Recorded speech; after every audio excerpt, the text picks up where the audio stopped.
Girish M D സംവിധാനം ചെയ്ത super hit ചിത്രം പ്രേമലുവിന്റെ OTT റിലീസ് പ്രഖ്യാപിച്ചു.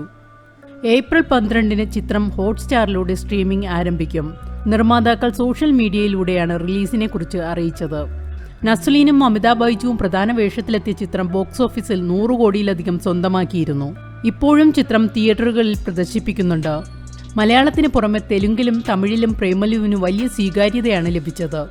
തണ്ണീർമത്തൻ ദിനങ്ങൾ, സൂപ്പർ ശരണ്യ എന്നീ സൂപ്പർ ഹിറ്റുകൾക്ക് ശേഷം ഗിരീഷ് എം ഡി സംവിധാനം ചെയ്ത ചിത്രം ഭാവന സ്റ്റുഡിയോസിന്റെ ബാനറിൽ ദിലീഷ് പോത്തൻ, ഫഹദ് ഫാസിൽ, ശ്യാം പുഷ്കർ എന്നിവർ ചേർന്നാണ് നിർമ്മിച്ചിരിക്കുന്നത്. ഗപ്പി, അമ്പിളി, തല്ലുമാല തുടങ്ങിയ ചിത്രങ്ങൾക്ക് ശേഷം വിഷ്ണു വിജയ് സംഗീത സംവിധാനം ചെയ്ത ചിത്രം കൂടിയാണ് പ്രേമലു. ശ്യാം മോഹൻ, അഖില ഭാർഗവൻ, സംഗീത് പ്രതാപ്, അൽതാഫ് സലീം, മീനാക്ഷി രവീന്ദ്രൻ എന്നിവരാണ് ചിത്രത്തിലെ മറ്റ് അഭിനേതാക്കൾ. ഗിരീഷ് എം ഡിയും കിരൺ ജോസിയും ചേർന്നാണ് ചിത്രത്തിന്റെ തിരക്കഥ ഒരുക്കിയിരിക്കുന്നത്.